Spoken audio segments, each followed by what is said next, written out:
Hello guys, আমি অনু। আজকে তোমাদের সাথে শেয়ার করছি আমার ছোট্ট একটা মর্নিং ব্লগ। সকাল সকাল ঘুম থেকে উঠে দেখি বাবা মাছ নিয়ে এসে, ও মা কত মাছ, প্রায় 1 কেজি। সব নিজের হাতে কেটে দিলাম, তারপর রান্না বসিয়ে দিলাম। এদিকে শাশুড়ি বলছে এই বাসি ভাতগুলো খেয়ে নে। আমি ভাবলাম, বন্ধুরা বলো তো, সবসময় কি শুধু বাসি ভাত খাওয়া যায় নাকি? তাই পাশের ছোট্ট একটা কড়াইতে ঝোল বসিয়ে দিলাম। সত্যি কথা বলতে প্রতি সকালে বাসি ভাত খেতে মন চায় না, আর না খেলেও শাশুড়ি মুখ ফুলে যায়। তাছাড়াও আমি আগে কখনো প্রতিবন্ধী ছিলাম না, কিন্তু ভগবান উপরওয়ালা জানি না কেন আমাকে এমন করে দিল। আমার একটা চোখ ছোট আর একটা চোখ বড়, এর জন্য সবাই আমার সঙ্গে মজা করে, এমনকি আমার স্বামীও। তবুও আমি নিজেরকে সবসময় ভালো রাখার চেষ্টা করি, কারণ আমি জানি হাসি আর সাহস আমার আসল শক্তি।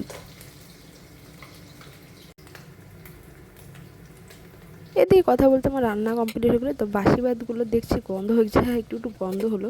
তো তরকারিটাকে একটু ভাতের মধ্যে নিয়ে প্রচুর পেয়েছি খিদে, নিয়ে এখন বসে পড়লাম খেতে। এই যে মাছের ঝোল।